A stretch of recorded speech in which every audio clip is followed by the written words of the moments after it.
పరిశుద్ధ గ్రంథం నుండి ఆరాధన కొరకై వర్తమానం చూసుకుందాం. కీర్తనల గ్రంథము 48వ అధ్యాయము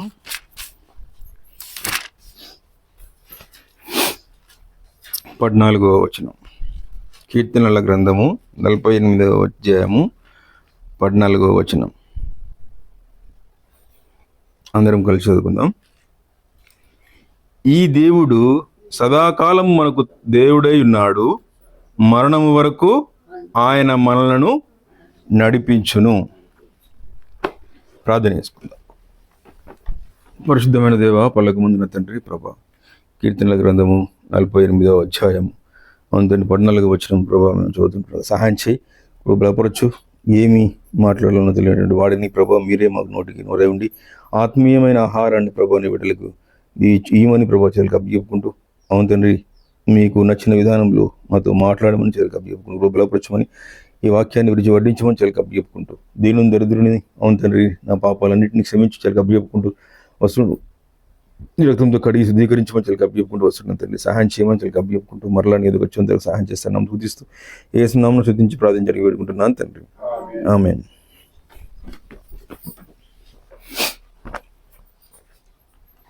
ఏ దేవుడట ఈయన? ఈ దేవుడు అంట. గౌరమ్మ, ఈ దేవుడు అంటే ఏ దేవుడు? మల్లన్న దేవుడు, ఎల్లన్న దేవుడు, మైసమ్మ దేవుడు, పూసమ్మ దేవుడా? కాదు. ఏ దేవుడు అంటే ఈ దేవుడు సదాకాలం మనకు తోడై ఉన్నాడు. ఎప్పటిదాకంట? సదాకాలం అంటే మరణం వరకు ఆయన మనలను నడిపించును. ఎప్పటిదాకా నడిపిస్తాడంట? మరణం వరకు నడిపిస్తాడంట. ఈ దేవుడు మరి ఈ దేవుడికి ఉన్న కొన్ని లక్షణాలు మనం చూద్దాం. ఇప్పుడు ఈ దేవుడు అంటే ఏ దేవుడు? ఈ దేవుడు అంటే యెహోవా దేవుడు. ఈ దేవుడు అంటే పరిశుద్ధాత్ముడు. ఈ దేవుడు అంటే యేసుక్రీస్తు ప్రభువు. తండ్రి, కుమార, పరిశుద్ధాత్మ కలిపితే ఏ దేవుడేండు? మన దేవుడేండు. అవునా? మన దేవుడేండు. ఈ మన దేవునికి ఉన్న కొన్ని లక్షణాలు మనం చూద్దాము. 1 కొరింథీ 13వ అధ్యాయము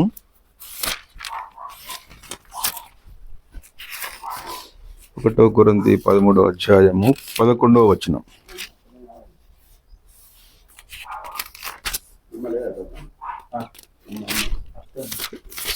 2 కొరింథీ 13వ అధ్యాయము 11వ వచనం. 2 కొరింథీ 13వ అధ్యాయము 11వ వచనం.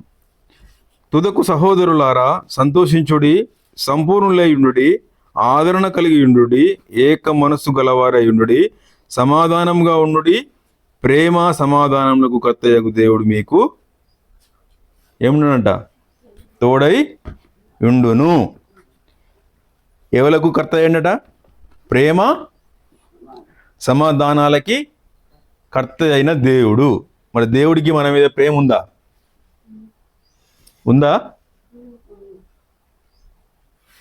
లేదేంది? ఉన్నది కదా. మరి తప్పలేదు లేరు. దేవుడికి మన మీద ప్రేమ ఉందా లేదా? ఉన్నది. దేవుడు ఇక్కడ ఏం చెప్తున్నాడు? ఇక్కడ వాక్యము కొరింథీయులు రాసిన పత్రిక అపోస్తలుడైన పౌలు ఏం చేస్తున్నాడంటే, ప్రేమ సమాధానాలకు కర్త అయిన దేవుడు. ఆయన ప్రేమ ఎటువంటిది? ఆయన ప్రేమ ఎన్నటికీ మారనిది, నిరంతరము నిన్న నేడు ఒకే రీతిగా ఉండేది ప్రేమ. మన ప్రేమ ఈరోజు ఒక్కో లెక్క ఉంటుంది, తెల్లారి ఇంకోలాగా ఉంటుంది. పెడితే మంచి వ్రతం, పెట్టకపోతే సాగు వ్రతం. అర్థమైందా? మన ప్రేమ ఎటువంటిదమ్మా? మంచిగా మాట్లాడితే మంచిగా మాట్లాడతాం, చెడ్డగా మాట్లాడితే చెడ్డగా మాట్లాడతాం. కానీ యేసు ప్రభు ప్రేమ అటువంటిది కాదు.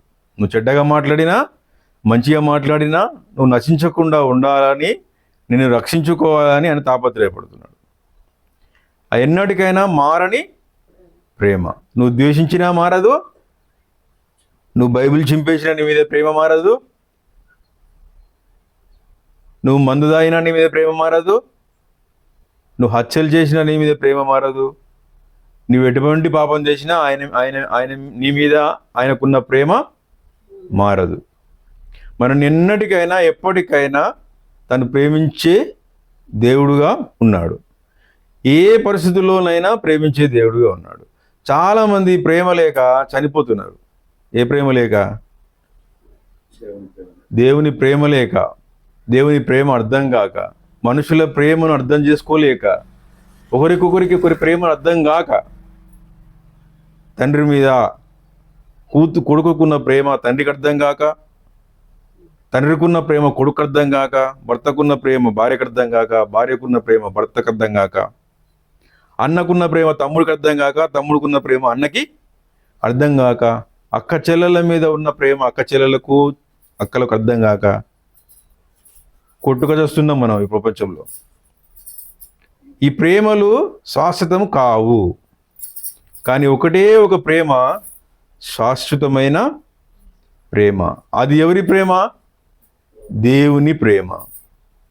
ఆ దేవుని ప్రేమలో మనం ఉన్నప్పుడు ఈ అక్క చెల్లెలు ఎట్లా ప్రేమించాలా, ఈ అన్నదమ్ములు ఎట్లా ప్రేమించాలా, ఈ తల్లిదండ్రులను ఎట్లా ప్రేమించాలా, ఈ భర్తని ఎట్లా ప్రేమించాలా, భార్యని ఎట్లా ప్రేమించాలా, ఇవన్నీ దేవుడు మనకి ఏం చేస్తాడు? పాలు పట్టినట్టు, ఉగ్గు పాలు పట్టినట్టు నేర్పిస్తాడు. ఎవరిని ఎంత ప్రేమించాలా, ఎవరిని ఎంత ప్రేమించకూడదు కూడా నేర్పిస్తాడు. దేన్ని ప్రేమించాలా, దేన్ని ప్రేమించొద్దు నేర్పిస్తాడు. అందుకనే మన దేవుడు ఎవరు? ప్రేమ సమాధానాలకి కర్త అయిన దేవుడు. ప్రేమకు కర్త అతను. ఇక తనకు మించిన ప్రేమ ఈ ప్రపంచం మీద ఎక్కడ లేదు. ఈ సృష్టిలో తనకు మించిన ప్రేమ లేదు. తనకు మించిన ప్రేమ లేదు. ఆకాశాన్ని, పరలోకంలో ఉన్న ఆకాశ పాదపీఠము, భూమి పాదపీఠము, ఆకాశము సింహాసనమైనది. కానీ దాన్ని వదులుకొని నీచులమైన మన కోసము ప్రేమ, కేవలము ప్రేమతో, ప్రేమ కోసమే అన్నీ వదులుకొని మనల్ని రక్షించడానికి ఈ భూలోకానికి వచ్చిన దేవుడు. భూలోకానికి వచ్చిన దేవుడు తన ప్రేమ ద్వారా మనల్ని రక్షించుకున్న దేవుడు. ప్రేమ లేకపోతే ఈ భూలోకానికి తను రాకపోతుండే. ప్రేమ లేకపోతే మనల్ని రక్షించుకోలేకపోతుండే.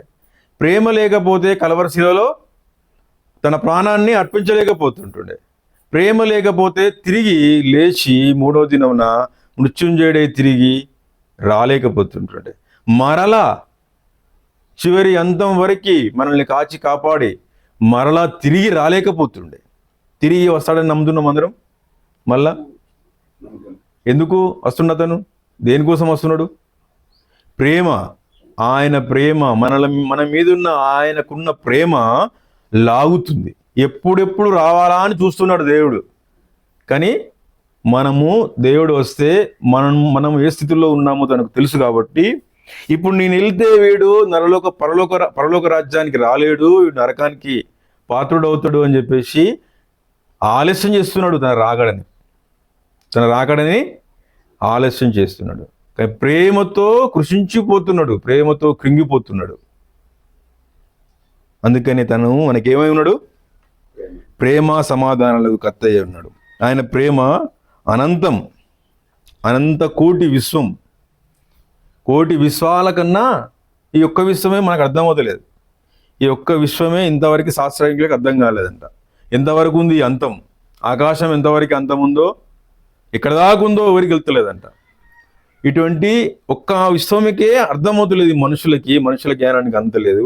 అటువంటి కోటి విశ్వాలకు ఉన్న ప్రేమ అంటే అంతం లేదు దానికి. ఆ ప్రేమకి అంతమే లేదు. ఆ ప్రేమకి అంత పెద్ద ప్రేమ, అంత గొప్ప ప్రేమ మన మీద చూపించడానికి యేసు ప్రభు ఈరోజు మనకి ఆయన ప్రేమ గురించి వివరించడానికి మనకి సమయాన్ని ఇచ్చినాడు. తన ప్రేమ మన మీద చూపించిన ఆ ప్రేమను ఆధారం చేసుకొని తనని ఆరాధించాలని దేవుడు కోరుతున్నాడు. ఆయన తన ప్రేమను గురించి మనకు వివరించాలని కోరుతున్నాడు. ఇంకా చూడండి ఒకసారి రోమాపత్రిక 15వ అధ్యాయము 13వ వచనం. రోమా 15:13. రోమా 15:13. కాగా మీరు పరిశుద్ధాత్మ శక్తి పొంది విస్తారముగా నిరీక్షణ గలవారొకటకు నిరీక్షణకర్తయగు దేవుడు విశ్వాసము ద్వారా సమస్తానందముతో సమాధానంతోను మిమ్మును నింపును. ఇక్కడ ఏమున్నది? ఇంకా సమాధానంతో మనన్నంట నింపుదట. లాస్ట్ ఈ వచనంలో లాస్ట్ భాగం, చివరి భాగం, సమస్త ఆనందముతోనూ సమాధానముతోనూ మిమ్మును నింపును గాక. రెండోదిగా ఏమేమి ఉన్నాడు మనకు దేవుడు? సమాధానకర్తయగు దేవుడు. ఎట్లా సమాధానకర్త అయి ఉన్నాడు మనకి? దేవుడు, యెహోవా దేవుడు మనల్ని పాత నిబంధన కాలంలో కంటికి కన్ను, పంటికి పన్ను. అమ్మా రాగానే నీరనా? పంటికి పన్ను, కంటికి కన్ను. ఎవరైనా పాపం చేస్తే రాళ్ళతో కొట్టి చంపాల. ఎప్పుడు? యేసుప్రభు రాక మునుపు. ఎట్లుంటుండే అప్పుడు? యేసుప్రభు రాక మునుపు ఎవరైనా పాపం చేస్తే రాళ్ళతో కొట్టి చంపాల. 4 బజార్ల కాడ మనిషిని ఒక కొయ్యకు ఏలాడదీస్తుందంట పాపం చేసిన వాళ్ళని, చనిపోయేదాకా వేలాడదీద్దురట. ఇప్పుడు కూడా ఆ పద్ధతులు కొన్ని దేశాలలో పాటిస్తున్నారు. అరబీ కంట్రీలలో కొన్ని దేశాలలో అది రాజైనా రాజు కొడుకైనా తప్పేస్తే 4 బజార్లుగా తీసుకొచ్చేసి తలని కత్తితో తెగ చంపుతారు. తలని మొండాన్ని వేరు చేస్తారు. లేకపోతే ఒక క్రేన్కి వేలాడదీస్తారు. అంటే అప్పుడు ఆ రోజులలో మనకి కృపాకాలం కాబట్టి మనకి ఇప్పుడు అర్థమవుతలేదు. కానీ ఒకవేళ కృపాకాలంలో లేకుండా యేసుప్రభు రాని కాలంలో మనం ఉంటే మనం ఎప్పుడూ చచ్చిపోతుంటాం. మనం చేసే పాపాలకి ఎప్పుడో మనల్ని రాళ్ళతో కొట్టి చంపేద్దురు, ఎప్పుడో మనల్ని వేలాడదిద్దురు, తల నరికి మొండెం వేరు తల వేరుగా చేసేద్దురు, ప్రాణం ఉండగానే సజీవ సమాధి చేసి పారేద్దురు. అప్పుడున్న ఆ కాలంలో ఉన్న శిక్షలు ఇవన్నీ. కానీ దానికి దేవుడికి ఇష్టం లేక తన సొంత కుమారుణ్ణి మన కొరకై, మనల్ని సమాధానపరచడానికి కొరకై, మనకి దేవుడికి సమాధానం కలగడం కొరకై తన సొంత కుమారుణ్ణి ఈ భూలోకానికి పంపించాడు. ఈ పిల్లల్ని, నా కుమారుల్ని, నా బిడ్డల్ని చంపడం నాకు ఇష్టం లేదు. వీళ్ళు పాపాత్ములు, పాపంలో పుట్టినారు, పాపంలో పెరుగుతున్నారు. ఇది పాపపు జన్మ, వీళ్ళు మారలేరు. వీరు మారాలంటే నేనే చావాలా, వీళ్ళు మారాలంటే నేనే చనిపోవాలా అని చెప్పేసి ఆ భూలోకాన్ని, ఆ పరలోకాన్ని వదిలి ఈ భూలోకానికి దిగి వచ్చినాడు. ఎవరు? యేసు ప్రభు. దిగి వచ్చి ఏం చేసినాడు? మనకి దేవుడికి సమాధానాన్ని కలగజేసినాడు, సంధి కుదిర్చినాడు. ఏం చేసినాడు? మనకి దేవుడికి ఏం చేసినాడు? సంధి కుదిర్చినాడు, తోవ సరళం చేసినాడు, పాప విముక్తులను చేసినాడు మనల్ని. ఎవరు? యేసు ప్రభు. తన మరణం ద్వారా, తన రక్తం ద్వారా మనల్ని కడిగి, తన మరణం ద్వారా దేవునికి మనకి అనుబంధాన్ని ఏర్పాటు చేసినాడు. తన మరణం ద్వారా సమాధానపరిచినాడు. మన ఇరువురు ఉభయులని సమాధానపరచడానికి వచ్చినాడు యేసు ప్రభు. అందుకే మన దేవుడు ఎవరు? సమాధానకర్తయగు దేవుడు. మొదటిగా ఏమిటిది? ప్రేమ సమాధానాలకి కర్తయగు దేవుడు. రెండవదిగా సమాధానానికి కర్తయగు దేవుడు. ప్రేమకు కర్తయైన దేవుడు, సమాధానానికి కర్తయైన దేవుడుగా మనకున్నాడు. మూడవదిగా చూడండి, ద్వితీయోపదేశకాండం 32వ అధ్యాయము. ద్వితీయోపదేశకాండము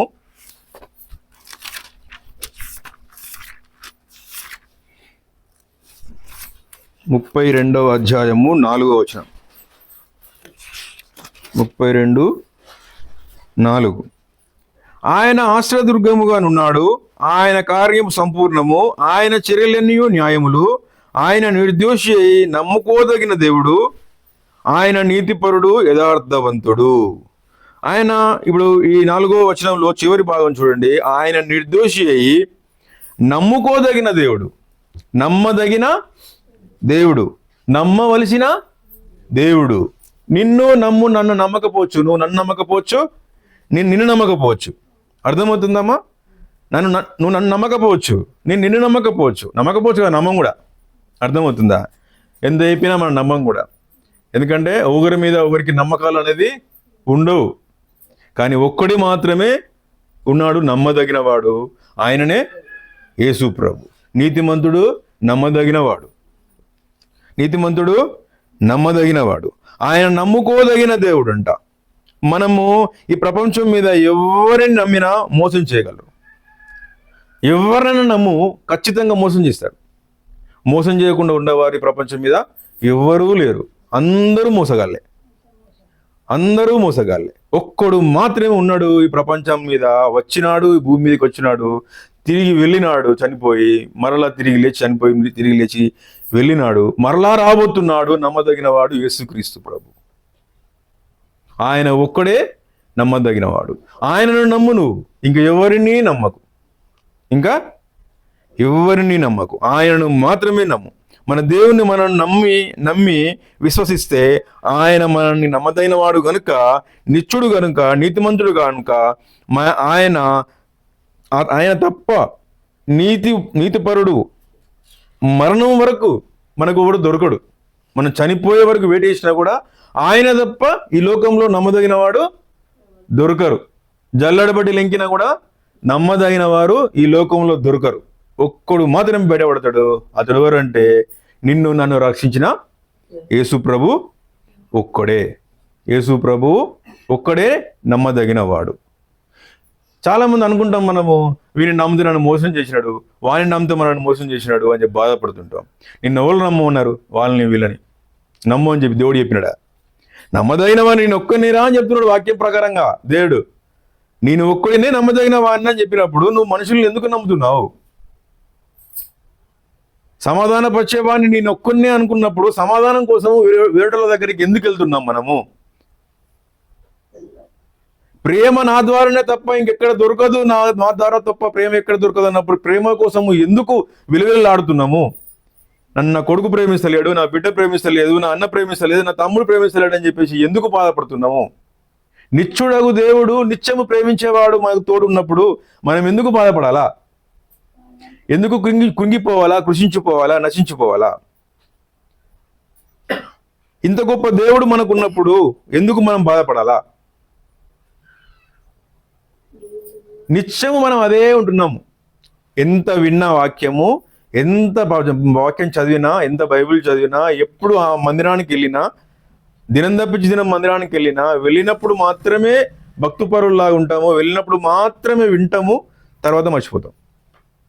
కష్టం వచ్చినప్పుడు నిలబడితేనే అర్థమవుతుంది దేవుడు నమ్మదగినవాడా, నిలబడితేనే అర్థమవుతుంది దేవుడు సమాధాన పరిచేవాడా, నిలబడితేనే అర్థమవుతుంది దేవునికి ప్రేమ ఉన్నదా మన మీద అన్నప్పుడు, ఉన్నదా అని.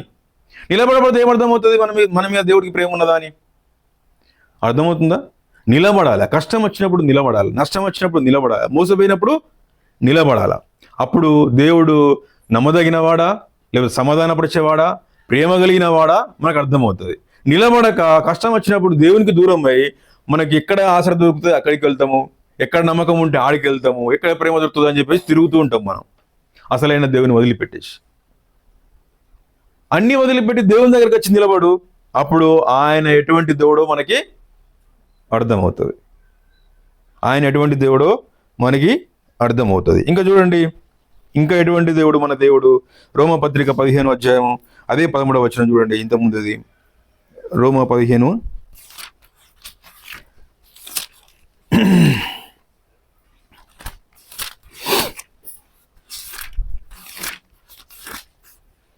రోమ 15:13వ వచనము ఇంకేందంట? కాగా మీరు పరిశుద్ధాత్మ శక్తి పొంది విస్తారముగా నిరీక్షణ గలవారగుటకు నిరీక్షణకర్తయగు దేవుడు. ఎవరంట మనము? ఇంకా నిరీక్షణకు కర్తయగిన దేవుడు. నిరీక్షణ అంటే ఏంటిదమ్మా? నిరీక్షణ అంటే ఏంటిది తెలుసా? ఎవరికన్నా చెప్తారు అర్థం? నిరీక్షణకు అర్థం అంటే ఏంటో తెలుసా మీకు? ప్రేమ అంటే ప్రేమించడం, సమాధానం అంటే సమాధానపరచడం. నిరీక్షణ అంటే ఏంటిది? ఎదురు చూడడం. ఆ ఎదురు చూడడానికి కర్తనంట తనే కర్త క్రియ. ఎట్లా ఎదురు చూస్తాం మనం? ఇప్పుడు ఎట్లా ఎదురు చూస్తున్నాం మనము? పరలోకాన్ని రాజ్యానికి చేరుకోవాలని ఎదురు చూస్తున్నామా, లేకపోతే నరకానికి వెళ్ళాలని ఎదురు చూస్తున్నామా? పరలోక రాజ్యానికి ఎవరు తీసుకెళ్తారని ఎదురు చూస్తున్నాం మనము? నా తండ్రి వస్తాడు, నా భర్త వస్తాడు. ఈ సంఘం ఏంటిది? భార్య. సంఘం ఏంటిది? వధువు. వచ్చేవాడు ఎవరు? క్రీస్తు వరుడు. ఈ భర్త అనే సంఘము ఈ భార్య అనే సంఘము భర్త కోసం ఎదురు చూస్తున్నది. నా భర్త వస్తాడు, నా దేవుడు వస్తాడు, నన్ను తీసుకుని వెళ్తాడు. 1000 సంవత్సరాలు పరిపాలించే ఆ కాలంలో నన్ను ఉంచుతాడు.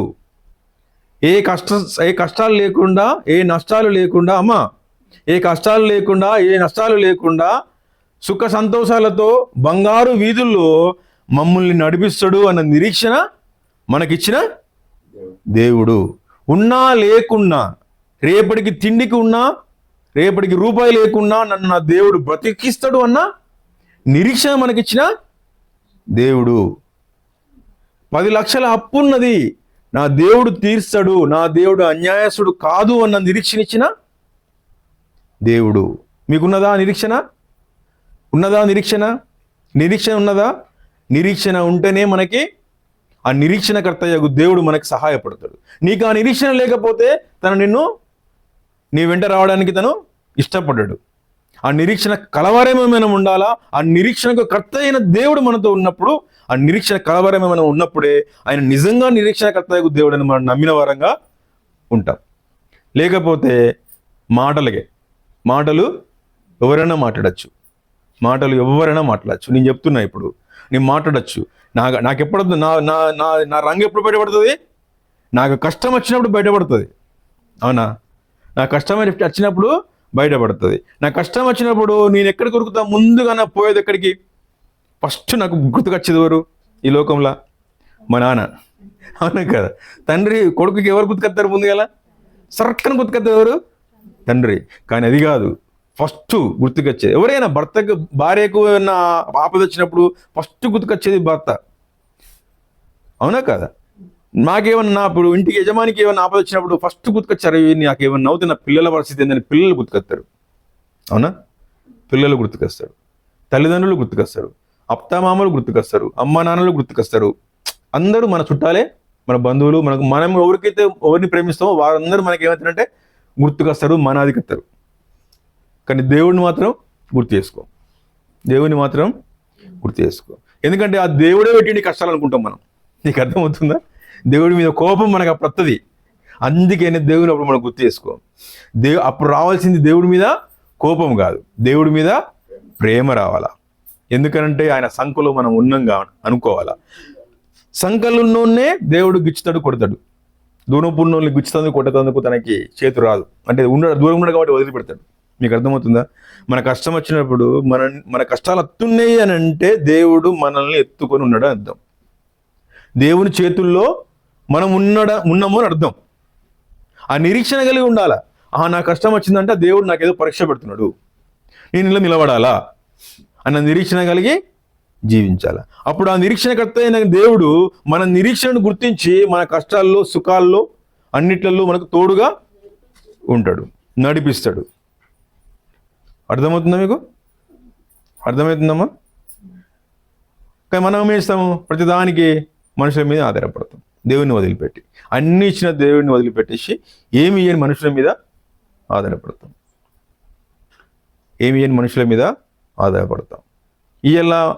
ఈరోజు మాట ఇవ్వచ్చు. నేను సపోజ్ ఈ చెల్లెకి అన్న నాకు ₹1,00,000 కావాలి రేపు అని చెప్పేసి అంటే నేను మాట సరేరా చూస్తారా అని చెప్పి నేను రేపు ఇస్తారా అని చెప్పొచ్చు. తెల్లారి నా మనసు మారి నాకు లేవురా అని కూడా అనొచ్చు. నేను ఏమైనా వేస్తుందా అమ్మా? నన్ను వేయగలుగుతుందా? నేను ఇయ్యను అని ఇస్తాను అని ఆమె చెప్పగలుగుతుందా? చెప్పలేదు.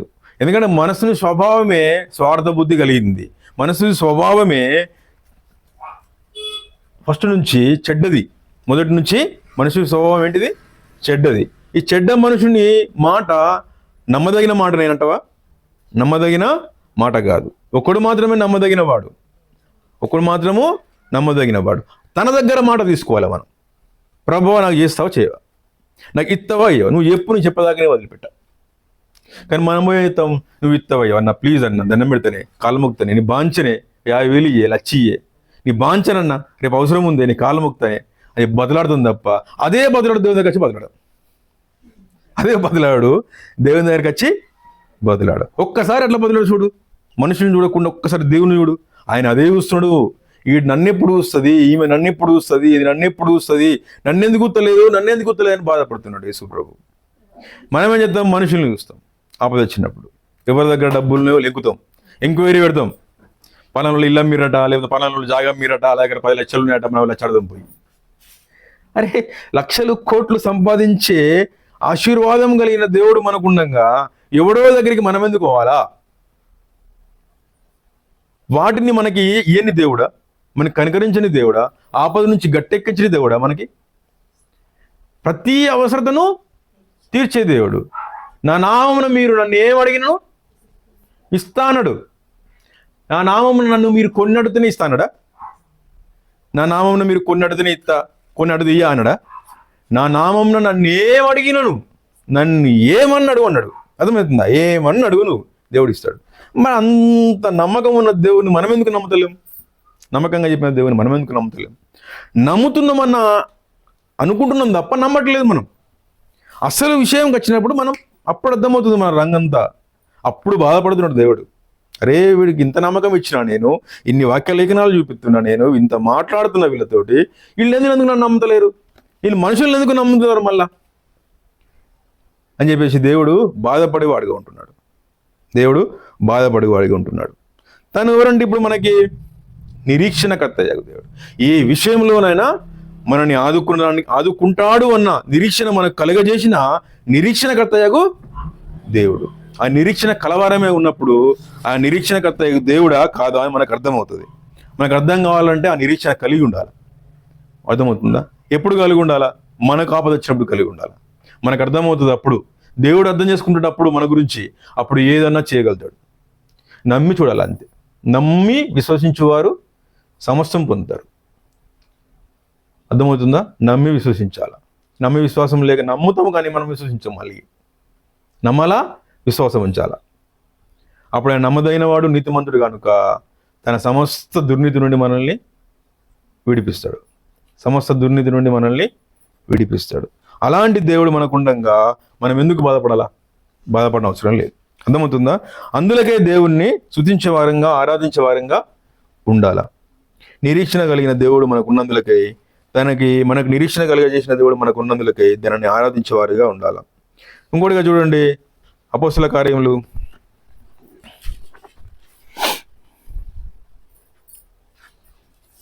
7వ అధ్యాయము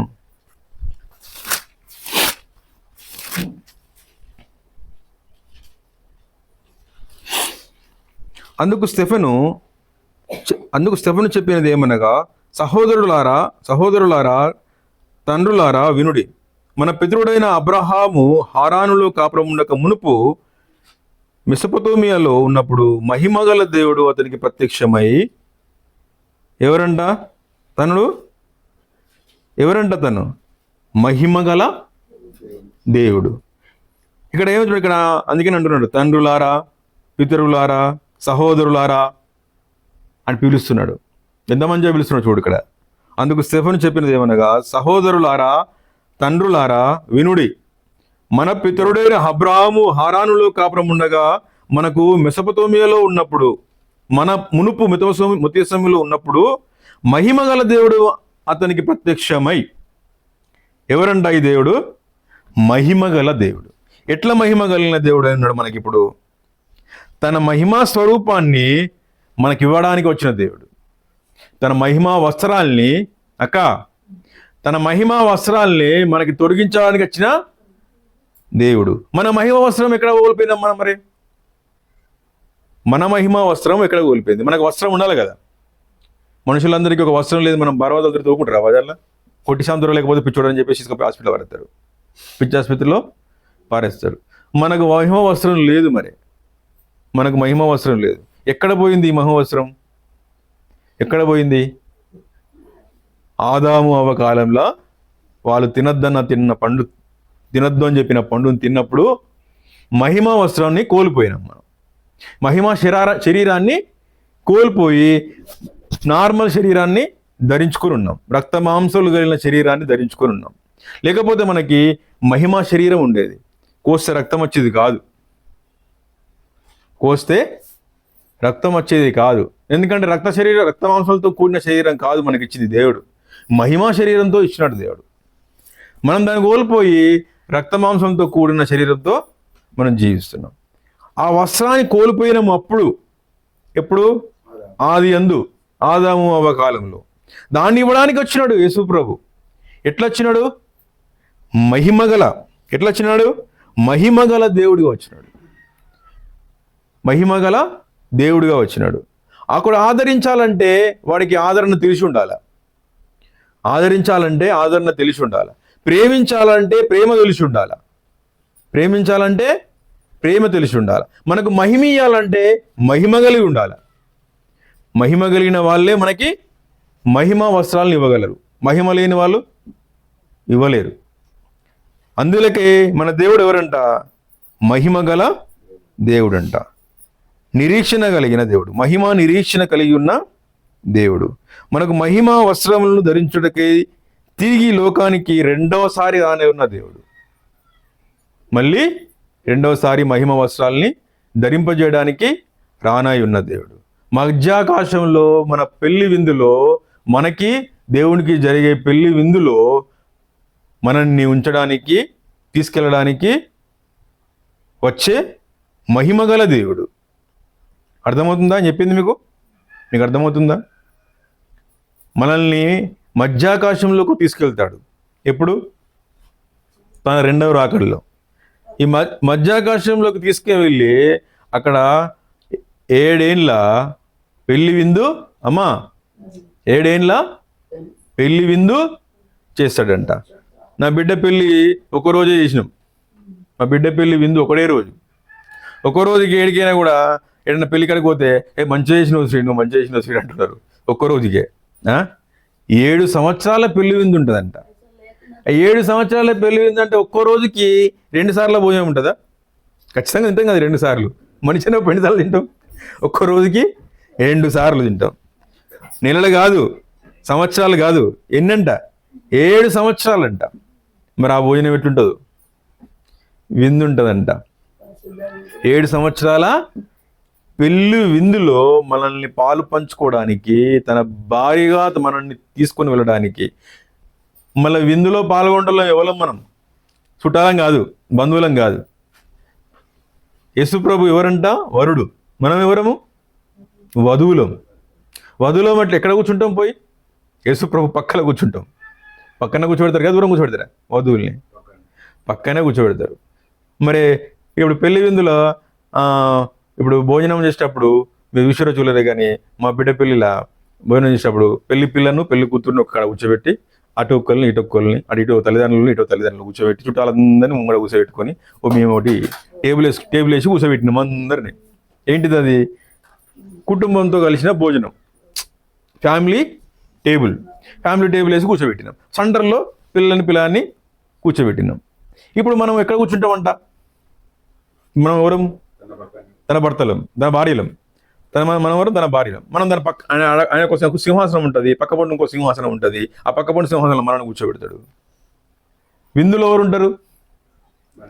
మనం ఉంటాము, మనం తింటాము. మనతో పాటు చుట్టూ ఎవరుంటారు? దేవతలు, దేవదూతలు, కేరుబులు మనతో పాటు. పరిశుద్ధుడు పరిశుద్ధుడు పరిశుద్ధుడు పరిశుద్ధుడు అని చెప్పేసి దివారాత్రములు ధ్యానిస్తూ ఉంటారు. ఆ ధ్యానిస్తూ ఉంటుండే మన పక్క పండు కూర్చుని మనం పెళ్లి విందులో పాలు పొందుతూ ఉంటాం. ఎంత గొప్ప ధన్యత అది! ఎంత గొప్ప ధన్యత! పెళ్లి విందులో, ఈ లోకంలో ఉన్న పెళ్లి విందుల్లోనే మనము ఫ్యామిలీ టేబుల్లో కూర్చొని తినాలని ఆశపడుతుంటాం. ఫ్యామిలీ టేబుల్లో కూర్చొని తినాలంటే ఆ ఈడు కూడా పెళ్లికి సంబంధించిన పెళ్లికి సంబంధించిన ఒక మనిషి, ఈ కుటుంబానికి సంబంధించిన ఒక వ్యక్తి అని గుర్తింపు పొందాలని చూస్తాం. గుర్తింపు పొందాలని తాహతపడుతుంటాము, ఆరాటపడుతుంటాం. అలాంటిది దేవుడితో పక్కన కూర్చోడానికి మనకు అర్హత ఇచ్చినాడు దేవుడు. మనకి దేవునితో మన దేవుడితో సహవాసం చేయడానికి కాదు, పక్కన కూర్చొని తినడానికి, తనతో సహవాసం చేయడానికి మనల్ని పిలుస్తున్నాడు. అందుకే రానే ఉన్నాడు తిరిగి. ఈ లోకము గతించిపోయినా తను మాత్రము గతించిపోడు. ఈ లోకము నాశనమైనా తను మాత్రము నాశనం కాని దేవుడు. అర్థమవుతుందా? ఎన్ని రకాలుగా మనం చూసినా ఇప్పుడు దేవుణ్ణి ఎన్ని రకాలుగా చూసినాము. మొదటిగా దేవుడు ఎవరంట? ప్రేమకు సమాధానం కలిగిన దేవుడు. ప్రేమ సమాధానాలు కలిగిన దేవుడు. రెండవదిగా సమాధానకర్తయగు దేవుడు. మూడవదిగా ఏంటిది? ఆయన నమ్ముకోదగిన దేవుడు. ఆయన్ని మనము నమ్ముకోదగిన దేవుడు, నమ్మదగిన వాడు, మనకి నమ్మదగిన దేవుడు. నాలుగవదిగా ఏంటిది? నిరీక్షణకు కర్తయగు దేవుడు. నిరీక్షణ మనకిచ్చే దేవుడు, దానికి కర్త అయిన దేవుడు. ఐదవదిగా ఏంటిది? మహిమ గల దేవుడు. మహిమా వస్త్రాలు మనకు తొడిగించడానికి రాయనే ఉన్న మహిమ గల దేవుడు. యోహాను సువార్త 17:4 చూడండి.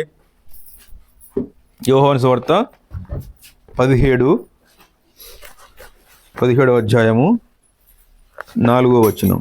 యోహాను సువార్త 17వ అధ్యాయము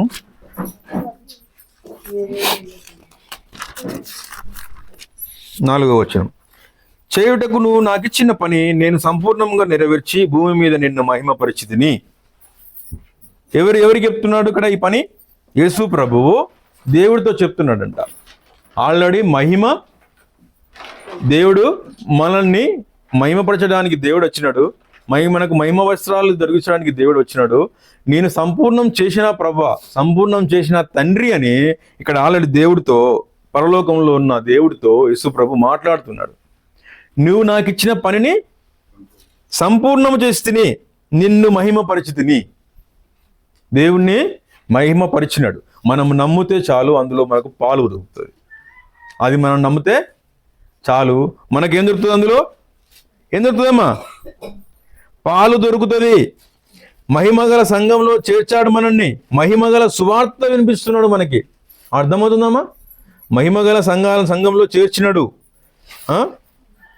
మహిమగల సువార్త ప్రకటిస్తున్నాడు. మనం ప్రకటించడానికి, లేకపోతే మహిమగల సువార్త మనకు వినిపించినాడు.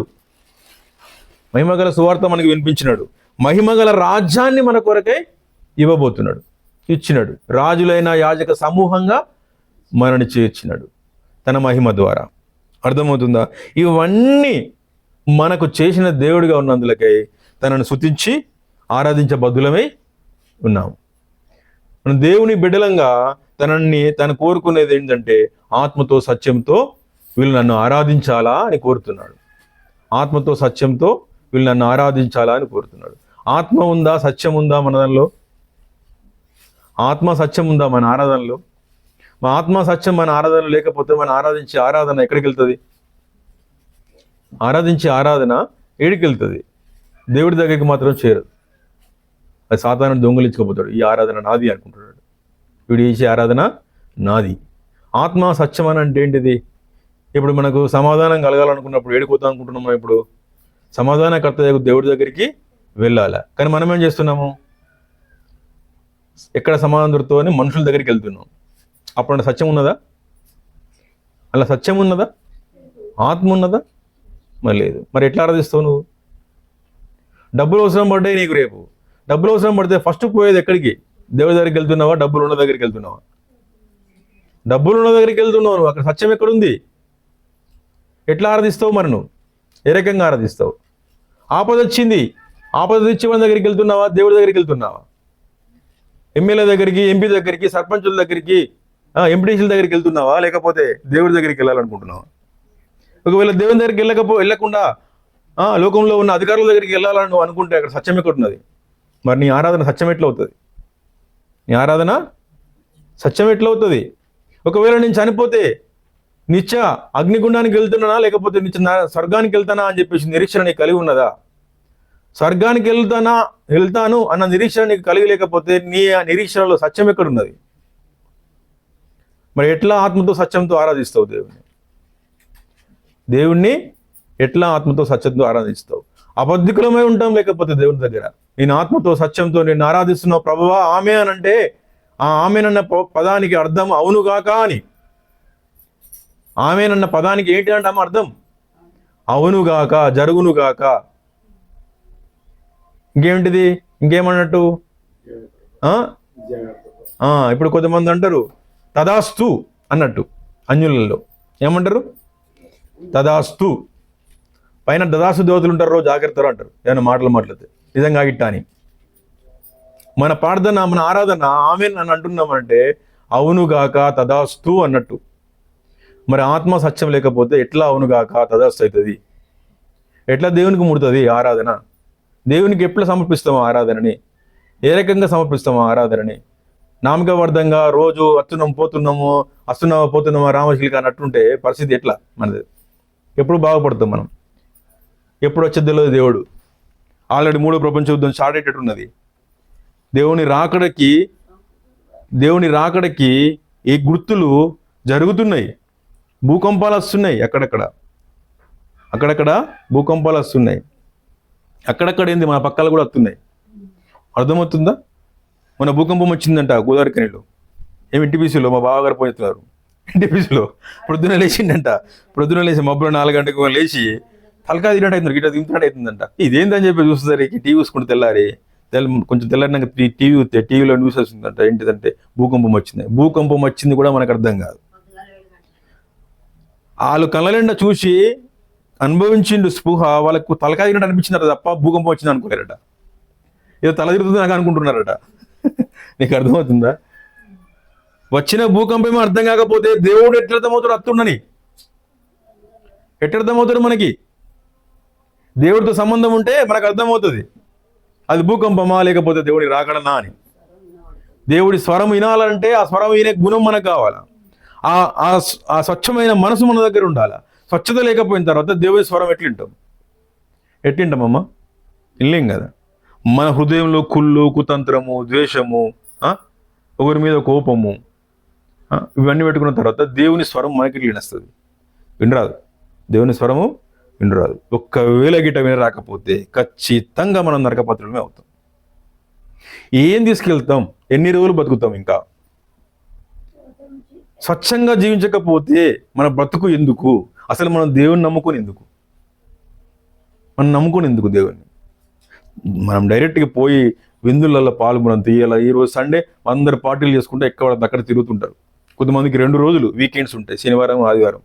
ఎంజాయ్ చేస్తారు, పోయి ఎక్కడెక్కడికి తిరుక్కుంటూ ఎంజాయ్ చేస్తారు. అవన్నీ వదిలిపెట్టి, అవన్నీ కాదనుకొని, లోకంలో ఉన్న ఆశలన్నీ వదిలిపెట్టుకొని, అన్ని చంపుకొని దేవుని దగ్గరికి వచ్చి కూడా మనసు ఇక్కడ, మన శరీరం ఇక్కడ, మనసేమో ఇంకో కాడు ఉంటే మనకు తేడా లేదు.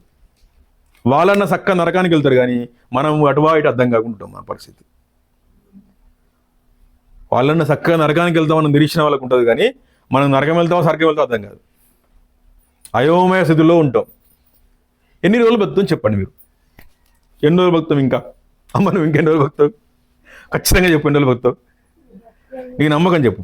దేవుడు ఆయుష్ ఇస్తే, దేవుడు గట్టి ఆరోగ్యం ఇస్తే ఇంకెన్ని రోజులు బతుకుతావు? మంచి ఆయుష్ ఇస్తే ఎన్ని రోజులు బతుకుతావు? ఇప్పటికి ఎన్ని సంవత్సరాలు నీకు? ఇప్పుడు నీకు ఎన్ని సంవత్సరాలు వస్తామా? ఎన్ని సంవత్సరాలు? 80 సంవత్సరాలు. ఈ రోజులో 80 సంవత్సరాలు బతుకు కట్టమే. మేమైతే బతకం. నీ ఎంత బతకం, మేము బతకనే బతకం 80 సంవత్సరాలు. నీ ఎంత బతకనే బతకం 80 సంవత్సరాలు. నిండు ఆయుష్, దేవుడు నిండు ఆశిస్తే ఎన్ని రోజులమ్మా? 100 సంవత్సరాలు. ఒక్కవేళ దేవుడు నిండు ఆశిస్తే 100 సంవత్సరాలు బతుకుతాను. అవునా కాదా? ఇంకెన్ని సంవత్సరాలు? 100 సంవత్సరాలకి ఇంకా బాకీ 20 సంవత్సరాలు ఉన్నారు. అవునా? ఏం పట్టుకపోతాం 20 సంవత్సరాలకి? మరి దేవుడిని దగ్గర మనము మనసు ఉంచుకోకపోతే, దేవుడు అంటే మనకు ప్రేమ లేకపోతే, దేవుడు అంటే మనకు ఇష్టం లేకపోతే, ఇష్టం ఉన్నది మనకు దేవుడే మనం చెప్పుకుంటున్నాం తప్ప ఆత్మలో కార్యం లేదు. ఆత్మ కార్యం జరగకపోతే దేవుని మనం చూడలేం. నోటి మాటలతో దేవుని చూడలేం. ఆత్మతో సత్యంతో దేవుణ్ణి ఆరాధించాలి. నోటి మాటలతో నన్ను ఆరాధించేవారు ధన్యులు అని చెప్పలే. ఏమన్నాడు యేసుప్రభు? ఆత్మతో సత్యముతో నన్ను ఆరాధించాలన్నాడు. నోటి మాటలతోని చెప్పుర్రి, పేకుడు మాటలు మాట్లాడండి, నేను మిమ్మల్ని దీవిస్తా, మీ పరలోక రాజ్యం ఇస్తా అని చెప్పలే. మనం నోటి మాటలతోనే ఆరాధిస్తున్నాం తప్ప ఆత్మతో సత్యంతో దేవుణ్ణి ఆరాధిస్తలే. మనం ఆత్మతో సత్యంతో దేవుణ్ణి ఆరాధించాలంటే మన ఆత్మలో ఉన్న కుళ్ళును, కుతంత్రాలని తీసేసి పక్కన పెట్టి అప్పుడు దేవుణ్ణి ఆరాధించాలి.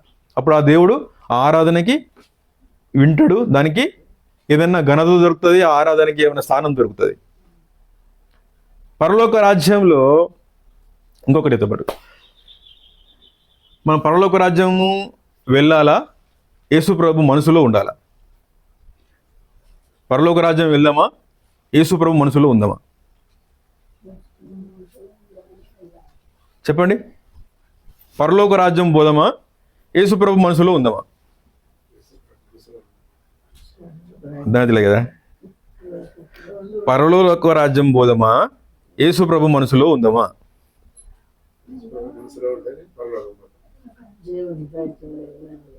అర్థమవుతుందా?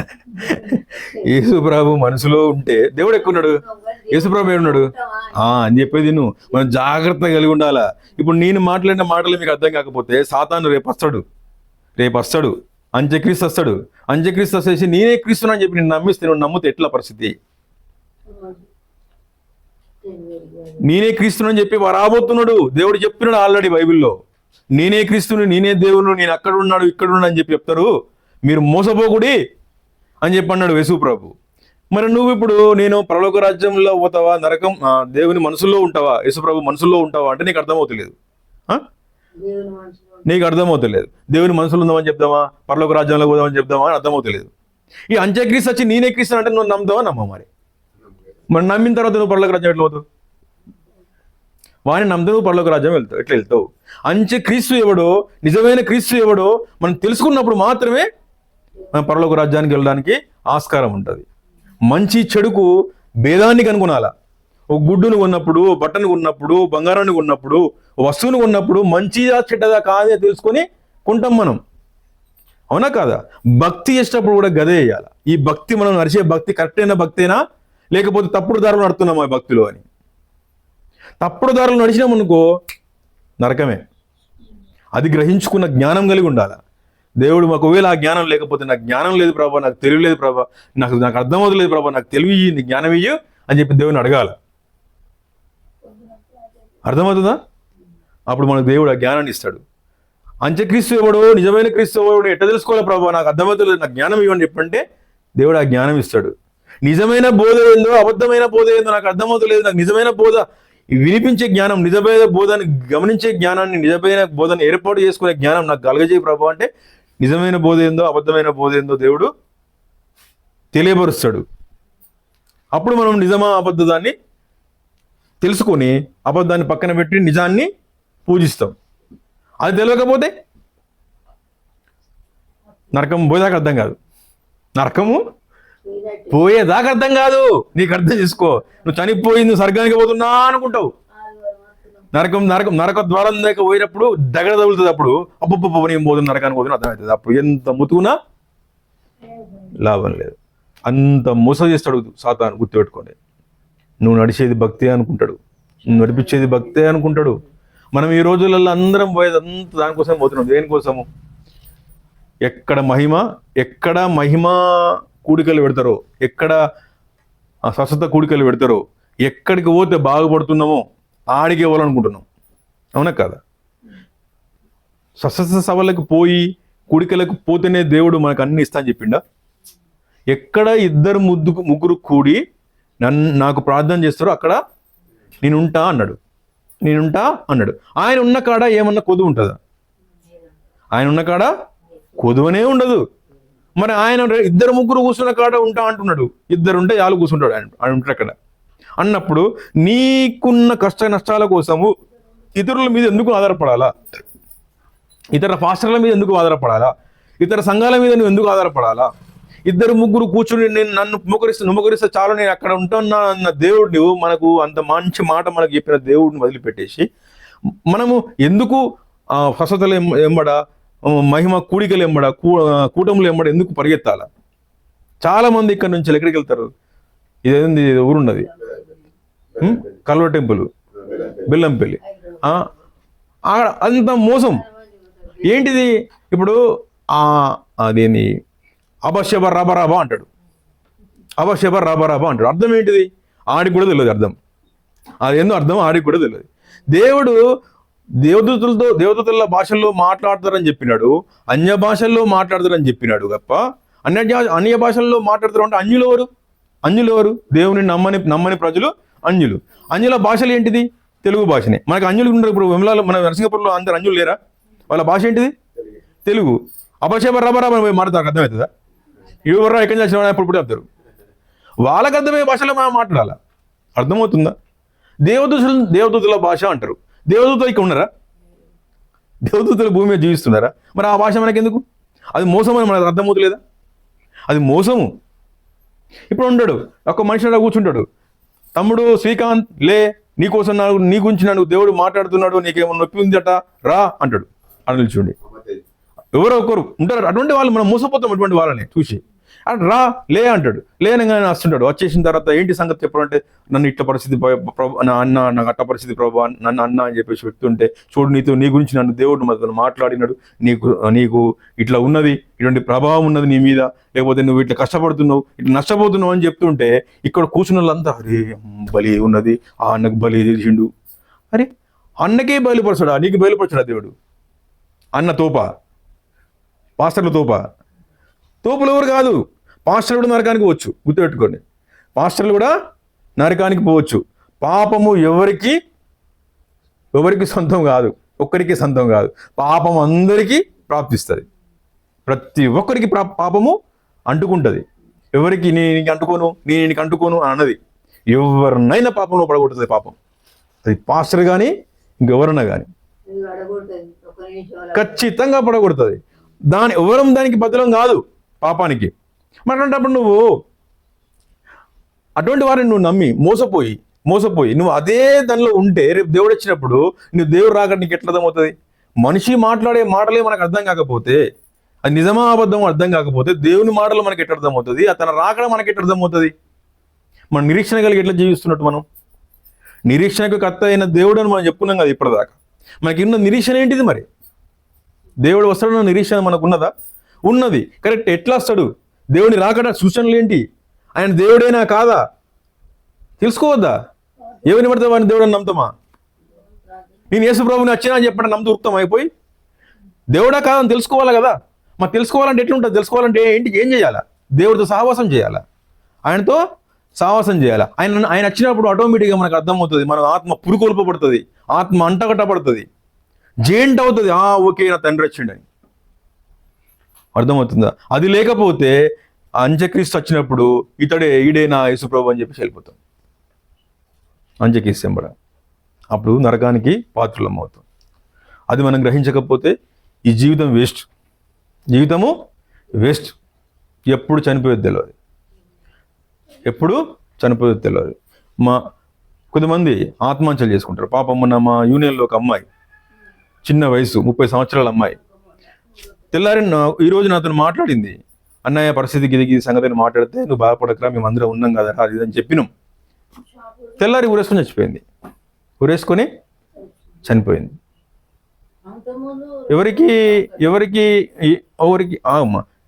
ఎవరికి అంతం వరకు ఉంటామను అని నమ్మకం ఉన్నది? ఎవరికి అంతం వరకు ఉంటామని నమ్మకం ఉన్నది? లేదు. ఎప్పుడు ఏమేదో తెలియదు, ఎట్లా చనిపోతామో తెలియదు. ఇప్పుడే ఉన్నప్పుడే అన్నిటిని సర్దుపెట్టుకొని అర్థం చేసుకొని జీవించేటట్టు మనం ఉండాల. లేకుంటే మనం బ్రతుకు అగమ్య గోచరం అవుతుంది. అందుకే మనం ఏం చేయాలంటే దేవుణ్ణి ఆత్మతో సత్యంతో ఆరాధించే బదులమై ఉన్నాం. ఆరాధన అంటే మనకి సింపుల్ అనిపిస్తుంది. ఆరాధన అంటే మనకి ఏమనిపిస్తుంది? మాట్లాడు బంద్ చేయండి. ఆరాధన ఏమవుతుంది? మనకి సింపుల్ అనిపిస్తుంది. ఆరాధనే కదా అనిపిస్తుంది, అలవాటు కదా అనిపిస్తుంది. అర్థమవుతుందా? ఆత్మతో సత్యంతో ఆరాధించకపోతే ఆ ఆరాధన దేవుడి దగ్గరికి వెళ్ళదు. ఆత్మ సత్యం అంటే అర్థమైందా? ఇప్పుడు మీకు ఏం చెప్పినా నేను? ఆత్మ అంటే ఏంటిది, సత్యం అంటే ఏంటిది అర్థమైందా? ఆత్మ అంటే ఒకరిని ద్వేషిస్తే నీకు ఆత్మ లేనట్టే, కొన్ని ప్రేమించలేకపోతే నీకు ఆత్మ లేనట్టే. అర్థమవుతుందా? సత్యం అని అంటే నీకు జరిగింది కూడా జరిగిందని చెప్పడం. ఇప్పుడు ఏందనంటే, ఇప్పుడు నీకు కష్టం వచ్చినప్పుడు ఇతరుల దగ్గరికి వెళ్తున్నావు, నువ్వు దేవుని దగ్గరికి రాకుండా వచ్చి నేను ప్రభా నన్ను కాపాడినవు ప్రభా, నాకు అప్పు తీరింది ప్రభా, నాకు అనారోగ్యం పోయింది ప్రభా, నీకు వందనాలు ప్రభా అని ఆరాధిస్తే అది సత్యం లేనట్టే లెక్క. నేను అప్పును ఎవరు తెచ్చినారు? నువ్వు ఎవరి దగ్గరికి పోతే వాళ్ళు 10,000 ఇస్తే ఆ అప్పు తీసుకుపోయి మళ్ళీ ఇంకో కట్టుకున్నావు. నాకు 1,00,000 రూపాయలు అప్పు ఉందమ్మా, నువ్వు నాకు ఇచ్చేది ఉంది, నేను అడుగుతున్న రోజు వచ్చి నీ ఇంటికి వచ్చి నువ్వు బాబాయ్ గారికి అయినావు, సింగరన్న నాకు 1,00,000 రూపాయలు అప్పు ఇవ్వు, నాకు ఒక అప్పున్నది కట్టుకుంటూ పోయి అని చెప్పంటే సింగరన్న 1,00,000 రూపాయలు అప్పు ఇచ్చేసి నువ్వు నీకు ఇచ్చే వచ్చి నాకు ఇచ్చి కట్టినావు. ఇక్కడ నువ్వు ఏమొచ్చింది? ఇక్కడ కొంచెం అలసట దొరికింది. అలసట దొరికినాక ఏం చేస్తావు? వచ్చి మదనంగా చేస్తావు, నాకు 1,00,000 రూపాయలు అప్పు తీసినావు ప్రభావ, నీ 100 అంటావు. తీర్చింది ఎవరు? సింగరయ్య. తీర్చింది ఎవరు? సింగరయ్య. మరి దేవుడు ఎట్లా ఇచ్చినట్టయితే నీకు? దేవుడి దగ్గర అడిగినప్పుడు కదా సింగరయ్యని చూపించితే అప్పుడు పోవాలి నువ్వు. దేవుని దగ్గరికి అడిగితే సింగరయ్యని చూపిస్తాడు, లేకపోతే సీని చూపిస్తాడు, ఇంకోళ్ళు చూపిస్తాడు. ఆడుకో నిలబడిపో, ఇద్దరు పోవాడు అని చెప్పి దేవుడు చెప్తే పో నువ్వు అప్పుడు ప్రార్థన చేయి, అప్పుడు ఆరాధన చేయి, సత్యం అవుతుంది. నీ సొంత చిత్తంతో పోయిన తర్వాత దేవునికి ఎట్లా రుద్దుతావు? నువ్వు ఏ రకంగా రుద్దుతావు? మళ్ళీ పొరపాటు పడిన తర్వాత అయ్యా ప్రభువా అని దండం పెడతాను, మళ్ళీ పోయి కాలమే పడతాం. అది కాదు, ఫస్ట్ దేవుడి దగ్గరికి వెళ్ళు, అప్పుడు దేవుడు దారి చూపిస్తాడు. అందులోకి నుంచి బయటపడతాము. అప్పుడు ఆత్మతో సత్యంతో ఆరాధన చేయి, అది నిజమైన ఆరాధన అవుతుంది. అప్పుడు దేవుని దగ్గరికి వెళ్తుంది ఆరాధన. అర్థమవుతుందా? అది గ్రహించి ఏదైనా ఉంటే పొరపాటుని ఒక్క 1 మినిట్ ఒప్పుకొని, ప్రభువా నీకు నుంచి ఇట్టు ఉండనని చెప్పేసి ఒప్పుకొని ఆరాధనలో పాల్గొందాం. అర్థమవుతుందా? ఎన్ని రకాలుగా దేవుడు మనం ఇప్పుడు చూసినాడు. మనం ఇప్పుడు దేవుణ్ణి ఒకటి ఎట్లా చూసినాం? మనం దేవుణ్ణి ప్రేమ సమాధానాలకి కర్తయ్యకు దేవునిగా చూసినాము. ఇంకొకటి సమాధానానికి కర్తయ్యకు దేవుడిగా చూసినాము. ఇంకొకటి నమ్ముకోదగిన దేవుడిగా చూసినాము. 4వది ఏం చేసినాము? నిరీక్షణకు కర్తయ్యకు దేవుడిగా చూసినాము. 5వదిగా మహిమ గల దేవుడిగా చూసినాం. ఈ 5 అనుభవాలు కలిగి దేవుణ్ణి ఆరాధించే బద్దులమే ఉన్నాం. దేవుణ్ణి ఆరాధించండి. లేచి నిలబడ